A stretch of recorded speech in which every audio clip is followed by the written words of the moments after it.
Lawmakers in Florida are advancing a bill that would shed more light on why and how insurance companies go out of business.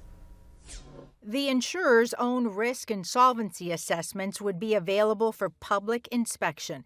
That includes names, benefits, and compensation of executives. Homeowners insurance companies often have thousands of outstanding claims when they go out of business. The records were made secret in 2020, tucked into House Bill 1409, passed when insurance companies were on shaky ground. Now, after several devastating hurricanes, policyholders want more details on companies that leave them with outstanding claims.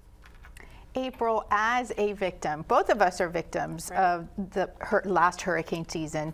What are you watching closely when you see them talking about bills going through the legislature? I think that the legislature has got to pay a little bit more attention, maybe a lot more attention, to the citizens of the state of Florida versus the insurance companies.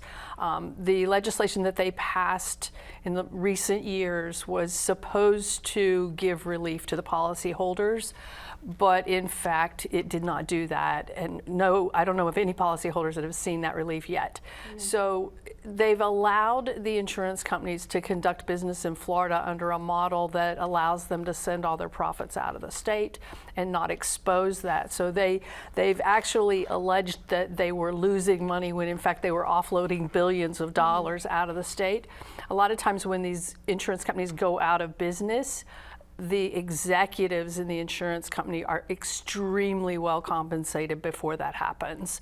And so it's very unfair to the policyholders, and I have done so and will continue to do so, is urge this legislature to be a lot more cautious about taking care of the policyholders versus the insurance companies, because the insurance companies are definitely taking advantage of the policyholders. There are so many people, particularly after the last two hurricanes here, that they can't repair their homes. They are stuck because the insurance, they're not paying like they should pay.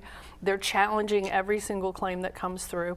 And these people don't have the means to repair their homes without their insurance. That's why they've been paying these huge premiums for so many years. So it's extremely unfair, and I think that the legislature has an opportunity to make it right, and they should do that. Jakob, the team of Axios has been covering this extensively, have so many interviews with homeowners who have some really terrible stories. And from the political aspect, you were saying earlier, you don't see it as a Republican versus a Democrat. How are you all covering this? What are you seeing?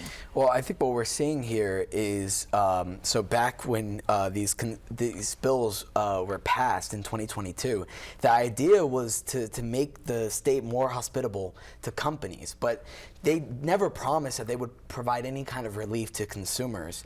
And when this legislation was pushed through, a report that the Tampa Bay Times first reported on, when that came out, recently, that talked about how the companies were putting all this money away, while claiming broke. And essentially, these bills that were passed, they lined their pockets even more. And so what we're seeing now, when DeSantis was questioned about that, he stood firm and he, reiterated that he would pass these same reforms again.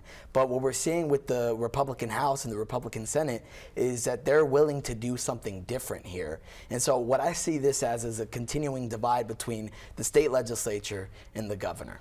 You don't see it as a Republican versus Democrat? No. Bob? Democrats don't even have a voice up there. And we haven't had a voice for 30 years.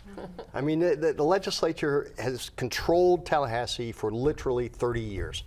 In an effort to open up the marketplace and make it more competitive, they absolutely put the screws to Floridians, because they sided with the insurance companies, gave them every benefit, every advantage, at the expense of those of us who pay the bills religiously for decades. And when we need insurance companies to live up to their obligation, as evidenced by what you are going through and what you have gone through, they are not.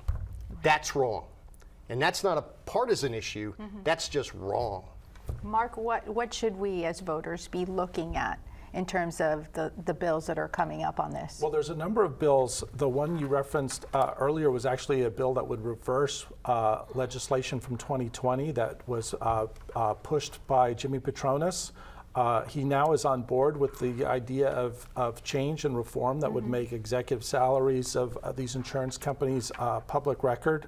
There are other measures. Jay Collins has a bill that would open up transparency, and you'd get a window into where some of the money is going to these affiliates that Jacob just referenced. Lawrence Maurer did a story for the Tampa Bay Times and the Miami Herald, in our bureau in Tallahassee just recently, that exposed these problems of the affiliates getting all this money, and this bill would help rectify that a little bit. So there is some confusion about what the exemptions were for, and the fact is, for active insurance companies, you cannot see the compensation of the executives. You can't see the information on the claims.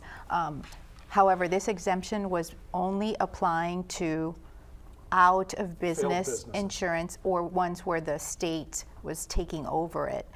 So how could this new bill make that better? Yeah, that's a good question, and I'm not sure I know all the answers to that, but I do know that they're attempting to get a little bit more transparency in the process here.